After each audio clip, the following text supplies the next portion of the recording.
I would say this if you weren't around, because I talk with my wife and I say that I think you are a really politically correct and real polite guy, but something tells me that you're very no-nonsense. I mean, we see that.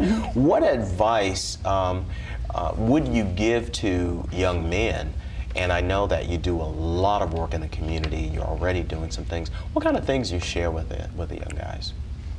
Well, the biggest thing is that, when we about sports and how guys have these huge aspirations of becoming that professional in whatever sport it is. But my conversation is always, well, what about when it's over? What type of person, do you want to be thought of as, and what's going to really take you, through life? And even in college, I guess, having a strong parental background made a difference, because I had a no-nonsense dad that I watched get up every morning at 5 o'clock and go and work hard and come back 6 o'clock in the evening, wore out because of the type of work that he did. And so the work ethic wasn't the problem. I knew that I was going to get out and I was going to work hard, but there was also, when the report card came home, A's and B's were good, but what kind of conduct does he have? What type of individual, is my son, out there, portraying, is he? And so I've always felt that it was extremely important to be the best possible individual, and told him that your name, is to an extent is all you have, and when you muddle that name, it's hard to, proceed or to, to get ahead to an extent. And I mess with my girls a lot and joke with them and tell them, hey, don't mess up that Turner name. Your mother and I have built a good name, out there, and so don't get out there and mess it up. And I can truly say that we've been extremely blessed, because our girls have been and are tremendous young ladies, and we pray each day that they continue in on the path that they're on, and grow up to be wonderful, wonderful, productive women. As life continues to happen. Awesome. All right, so Turner young ladies, remember you heard it from Dad, so you're all right, and Mom is saying the same thing. Ladies and gentlemen, we want to that we are talking with Mr. Andre Turner. For the people in the Memphis area, they always know him, and for some of the people in the NBA, refer to him as the General. And then we have the young lady that really balances him out, and that's Mrs. Desma Turner. We want to remind you that you are looking at The Best Of, and I am your host. Please give us a call at 901-870-7492. Or you can like us on Facebook. This show is going to be on YouTube as well, so we want you to look at that. We'd like for you to like us on Facebook, and we can be reached by the internet at ricksinternational@msn.com. And we're going to get back to the Turners, and we'd like to ask, I'd like to find out, what was the most enjoyable thing about playing basketball for you, Ms. Turner? His career, mine. Yours. Oh, okay. I just want to make sure. Well, when we played at the University, I played at the University of Memphis, we won the Metro Champs, '85. Great. Yeah. What as an athlete, what was the most challenging thing for you?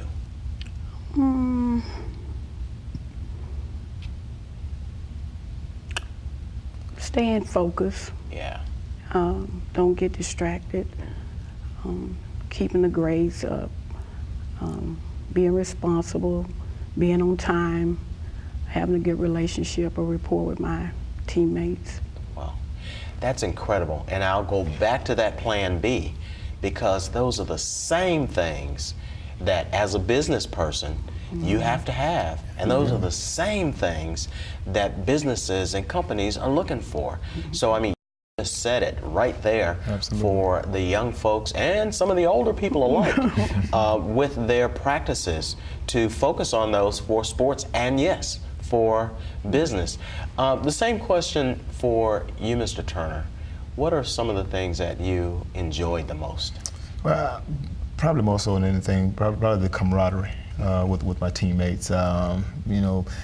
Getting to know them, getting to know you know, the characteristics, you know, what a lot of those guys liked and didn't like, and us bonded, because that, without a doubt, led to the, you know, the winning, you know, the things that we were able to accomplish, and just and the love of the sport as well too. I mean, I've been in love with basketball all my life. I can actually, Me too.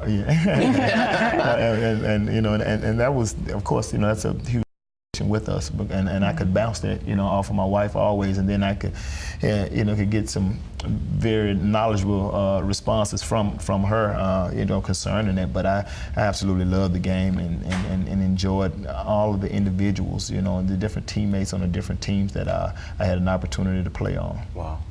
What was the most challenging thing for you? Man, challenging, huh?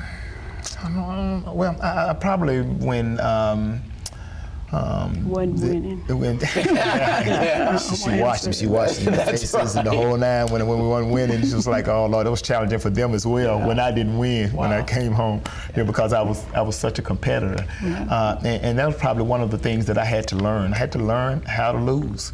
And it's important in life, because you're gonna get knocked down, but you got to understand how to get back up, you know, again and again, and it's gonna happen. But the adapting to perhaps from one year to the next, going and playing in different places, it became, you know, a bit of a challenge, and that was probably one of the reasons that we ended up going to play in Europe. The challenges of playing with one NBA team this year, another one the next year, another one the next year, or jumping over here to this team in the USBL, the CBA, the WBL, and because I played in so many different leagues. And but the greatest part, you know, out of all that, I had a real support system. Awesome. Great. I'm going to ask you this question, Mr. Turner, and then I'll ask you as well, Ms. Turner. My wife and I have conversations with a lot of people, and we realize that there are parents and family members that are out there who may have young athletes in their family, and they are banking on them going to the league. Chances are, I mean, the numbers are just staggering against young people going into the NBA, the NFL, Major League Baseball. And so what would you, if I were, for example, my wife and I have a 13-year-old nephew, and he likes to play basketball, but chances are he's not going to do that. He's probably going to do entertainment in some way. But if you were talking to me as an uncle to advise him, what kind of advice would you give me to tell him if he's just thinking, well, I know I'm going to go to the league, I know I'm going to do that, to really equip him with reality? What would you tell me? Well, you know, a lot of times I don't know, and not so much as dream killers. Yeah. Parents, you know, become that, but I think there's a way, and each parent knows their kids better than anybody else, and so I think there's a way that you conversate with your kid and make them understand what's important right now, as opposed to you know, the big dream. But don't ever stop dreaming like that. Please dream big. If NBA player you think you know want to be or have those aspirations to be, dream that. Because if you continue to dream and you continue to work at it, and if basketball is you have that love, then you pour that love into it. But also understand that there, you know, are guidelines to playing it. If you're a 13-year-old and so you want to continue to play basketball, then these A's and B's need to make sure they continue to come on this report card. Their room needs to make sure it's cleaned up at all times. The yard, you know, the yard work needs to be done. But understand their responsibilities to come with that. And if he's going to put in that effort to become that best basketball player, then put in the effort to make sure all these other things are done just as equally as well. And what that's doing is this is a preparation. It's a preparation for life. And so if, you know, he falls a little short, and it doesn't happen because there are steps. So steps, and to get to the pros, you got to go to college. Absolutely. And so if you work at getting those grades and putting yourself in a position to be able to do that, then you're preparing yourself for life. Absolutely. So to deal with reality. Yes, indeed. With reality, we were talking about the phrase keeping it real. And I think that's really important. And I know that, once again, you talk with a lot of young men and their family members, and sometimes you probably have had to just break that news to them.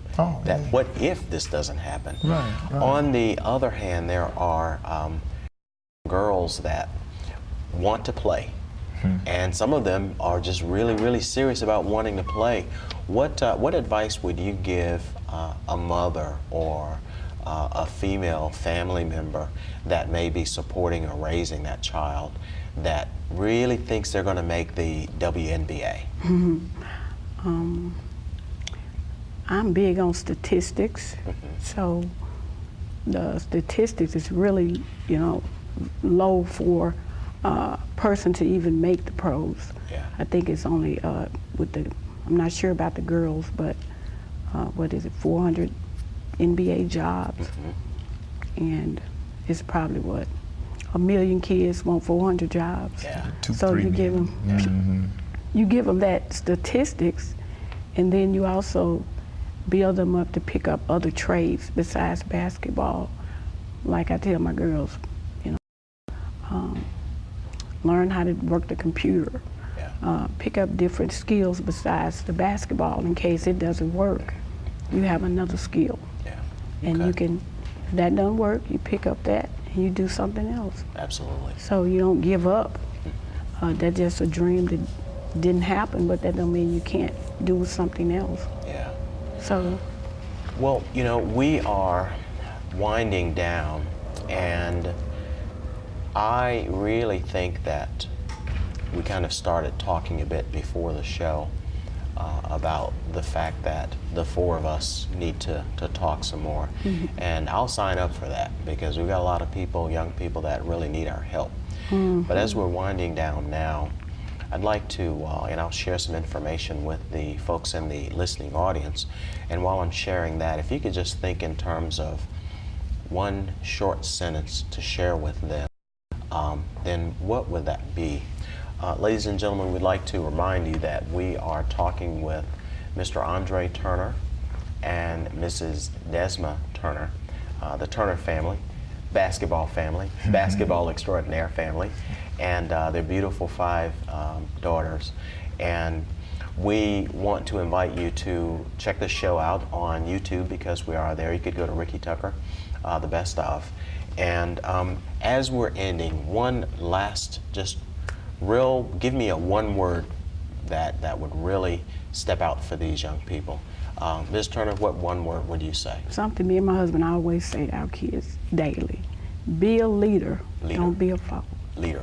All right, good. Purpose. Purpose. Understanding your purpose. And leader. And with that, we're going to finish on a really high note.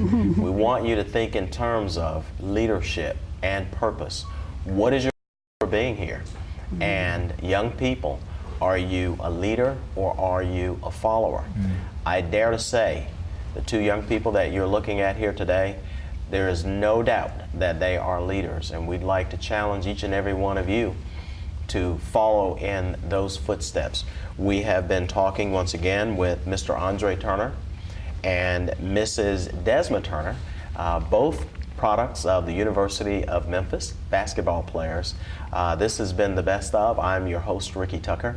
Once again, you can reach us at 901-870-7492 or on the email at ricsinternational@msn.com. Like us on Facebook, and we will look forward to seeing you next time. And remember to always be your best.